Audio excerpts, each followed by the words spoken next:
So dito ako nag-park para kumain, break, supper, dinner. yan yung Bethany, yan makikita ninyo. And yun yung downtown, yung mga buildings doon, yun ang downtown. So dito ko napiling kumain today. Yan, ganda ng mga bahay dito, grabe. Yan. At ang aking ulam for today ay syempre kanin, spam, pinaghalo-halo ko na. Tapos meron dyan ito ay eggplant at saka tocino. Yan ang aking ulam for today. Kain tayo. Kasama ko ang mga gang-gang. Papunta kami sa food gang-gang. Papunta kami sa Old Town Pizza sa may Airdrie. So, mga 17 minutes drive from here. Ayan, driver. Sige, galingan mo ha. Old Town Pizza. Okay.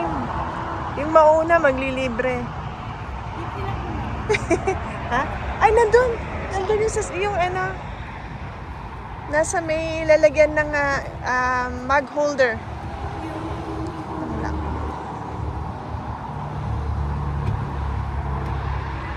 Let's go!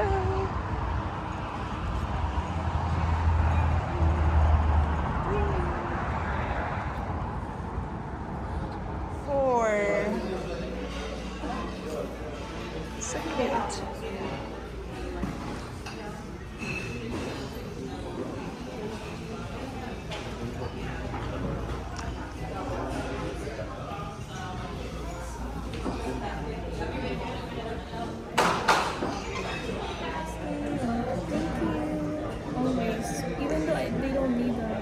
When you were a server? I still do it. Until now? Okay.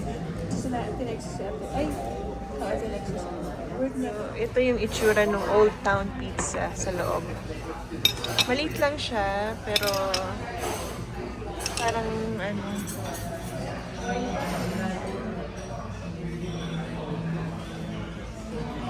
hindi ko na. So, tingnan nyo na lang online yung nila, yung specials nila. Meron sila from Monday to Friday lang ba yun, ano? Yeah, na specials iba-iba. So today is steak special. Order namin. So everything has yung toasted or garlic bread pala. Yung sa akin may soup. Kung ano yung soup of the day, today is beef barley. Ayan, nilagyan ko ng crackers. May kasama siyang crackers. Si Yuri naman with salad. Tapos si Mia tsaka si Jared with fries. So dahil steak special ang in-order namin, required kaming bumili ng drinks. Ang drinks nila kahit na ano dyan is $3.50.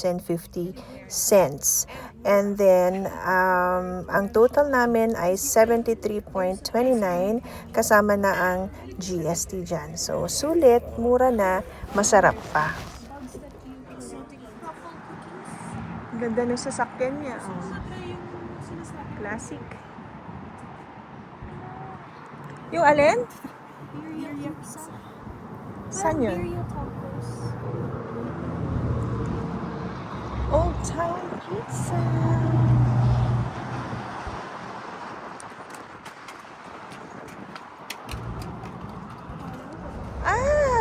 Look at that. Oh, so nice.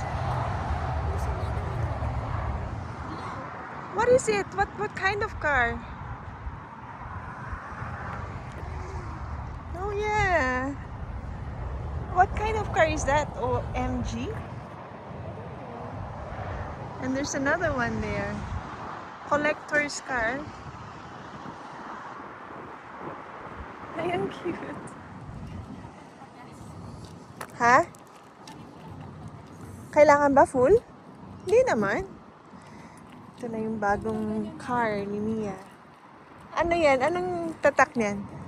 Ayaw. Gusto ko daw bang iyang kulay. Sabi ko ayaw ko. Ito Ito yung bagong RAV4 ni Mia, papadetail niya. So dito, Diyan, Raptors Auto Glass. Nakuha na ni Original ng Mia. paint mo, maganda ang kintab niyan pagka nilako. Linis na.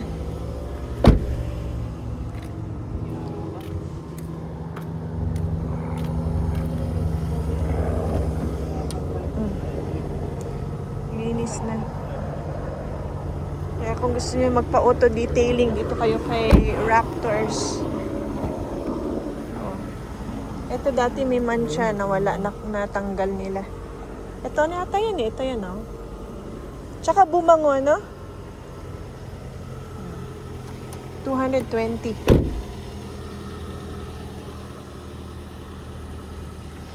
Yan, dito kayo sa Raptors pumunta.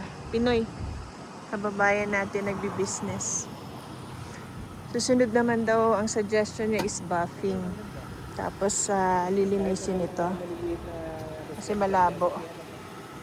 220 naman yung presyo niya. Ganda pa. About stage mom and stage tito tita.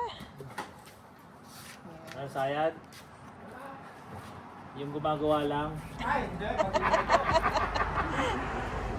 Bakit na bago sagot mo? Dati sasagot mo sa akin. No more good. No more good. Yung mga boys. Wala na. Sisirahin na. Mag-ano May gasolina eh. Magluluto nga uli ako pininyahang manok. Yun lang pala yung... Kumikinis ba pagka bininyan? Ay, higpit oh.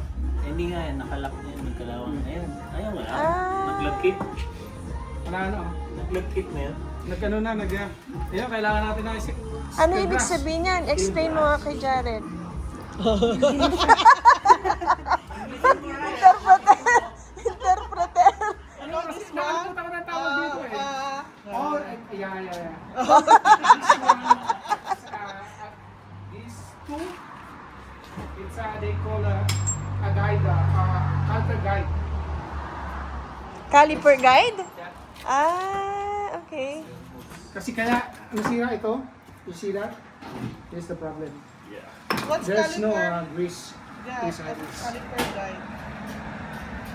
Anong function nun? What's the Sabihin rationale? mo? In-explain ko na nga eh. What's the function of caliper guide? Siyang nag-ano when you pull the what do you call this, brake pedal. Siyang nag-guide dito sa piston. Oh, it guides the piston. Yeah. Oh, he knows. He know naman pala eh. Meron pa ng ilaw eh. It's your turn. Water ins.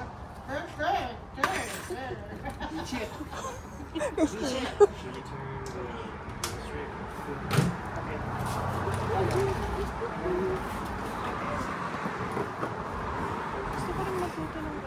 Ayan na, habang tinitignan mo. May gusto rin palang matuto dito eh. Oh. Dapat pala ikaw yung isang gulong eh. Like this, Jack. Set up like this. You see that the two folder? Like this. Like that. Then, now, it's your turn. It's your turn! Turn! It's a one-word barrier. One-word barrier.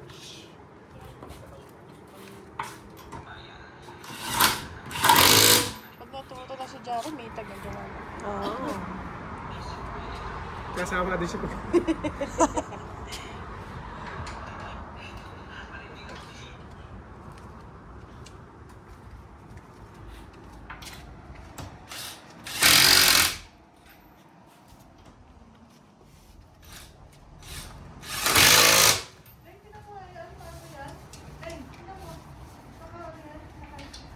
Wow, man.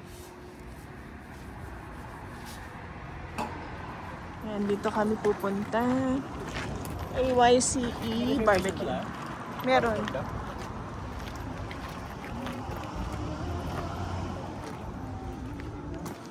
Hindi ba nila ano, Daddy? Yep. Pero nagpunta na tayo dito, naalala ko noon eh. Iba pa to, no? Yeah. AYC. Shush to. Dami tao. Puno, grabe. Dahil ano? Ba, ibang klase yung ano nila. Rustic coffee. Rustic Gothic. 1, 2, 3. 4, 5, 6. Ito mo na lang. Ah, yan yung ano nila. So, anong gagawin? How are you guys doing today? Good. Good. Hungry. You guys been here before? Get what you want.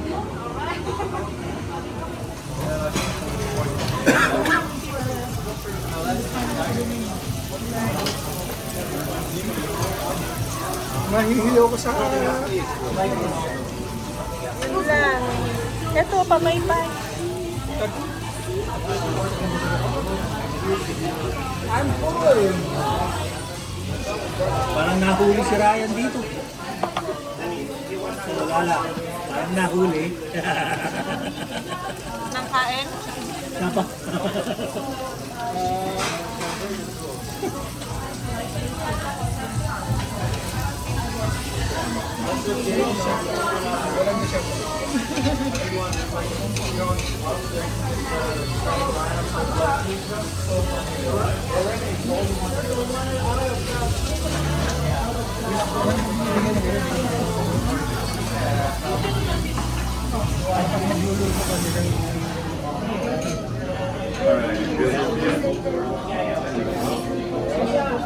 Seven of you guys today, right? The tips are included. It's already included? Yeah. Okay. Ah, may gratuity sila.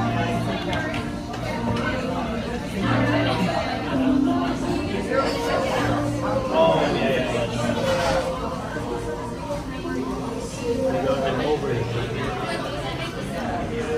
Yan ang total, 284. Thank you, Daddy. You're welcome. So, na-discover namin, dati palang Gogi to. Expensive. Ayun no, Gogi. Oh, anong masasabi ninyo? 10 out of 10. Oh, Mia. Good. Ano masasabi mo, Ryan? Nagdidigay ako. Daddy, ano masasabi mo? Wala akong masabi. What can you say, Daddy? Busog. Busog. Si Ate Lala.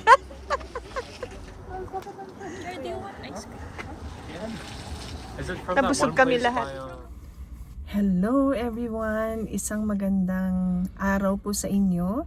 Isang maulan na araw dito sa amin sa work. At mausok din dahil meron daw wildfire ngayon sa Saskatchewan and Manitoba.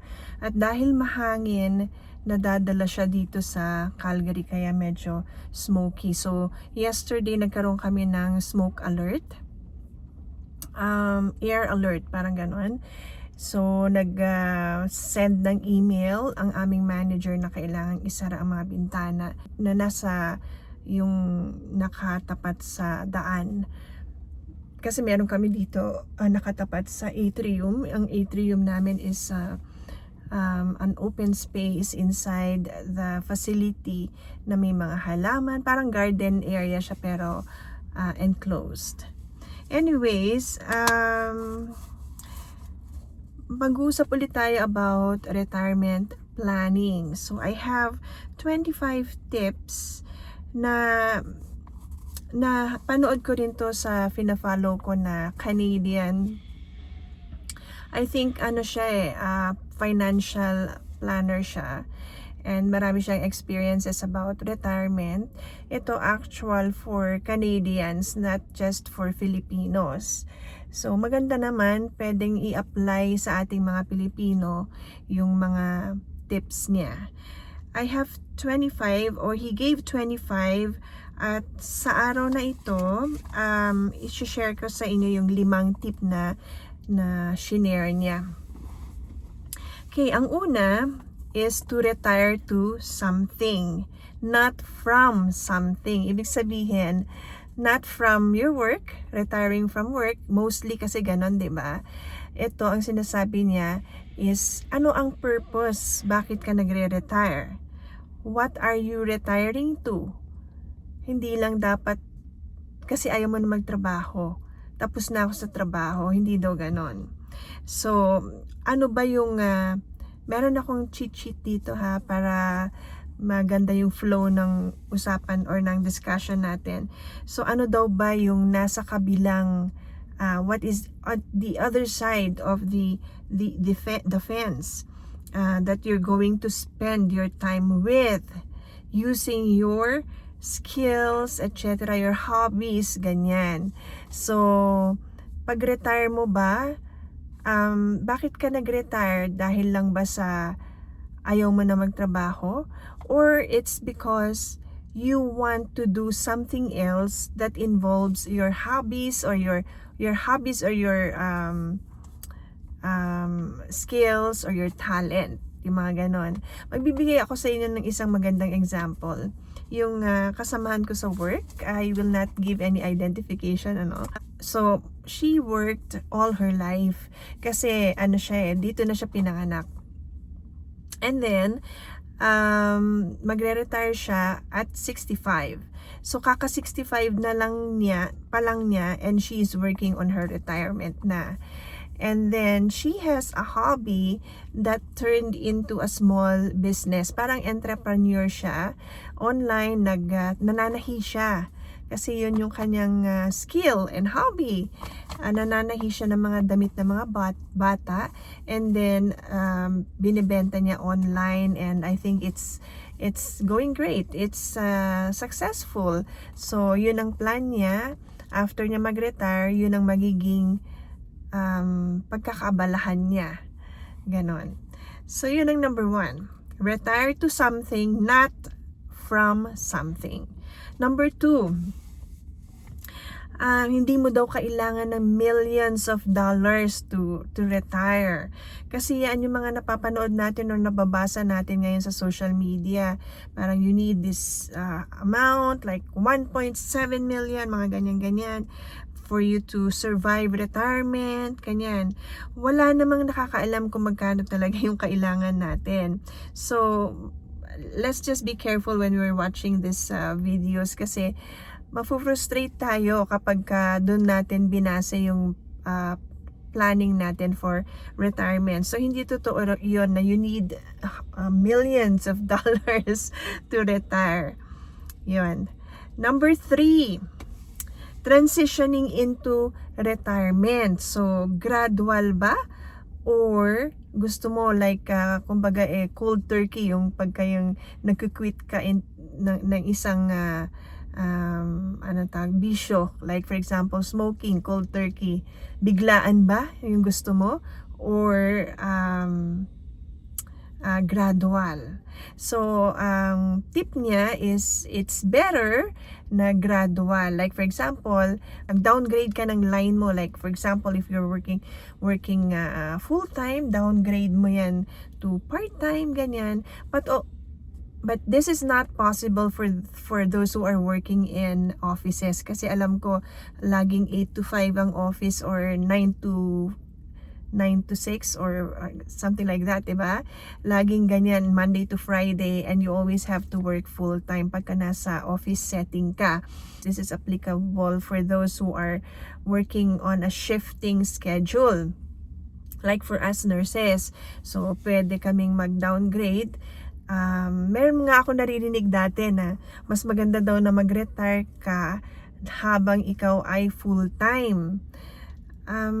Hindi ko pa masyadong makita kung ano yung reason, pero I guess yun din ang in-advise sa kanila. I'm not sure, but it makes sense na ito ang napanood ko doon sa pinapanood ko na nagre-retirement planning.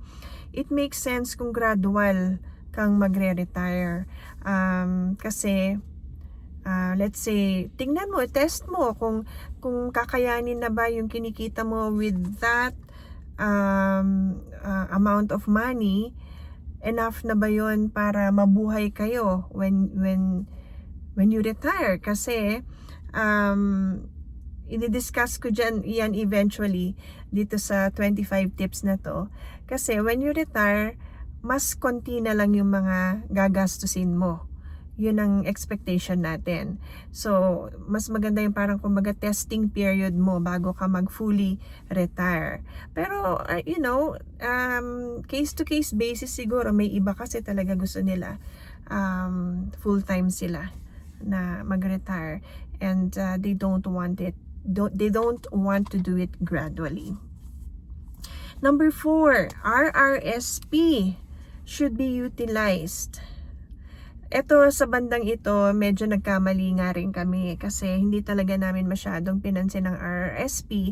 Well, it's because yung kita namin during our working years when we came to Canada is just enough para sa lahat ng gastusin, kumbaga. So, wala kaming mailagay na malaki dun sa RRSP. Naghuhulog kami but minimal amount lang.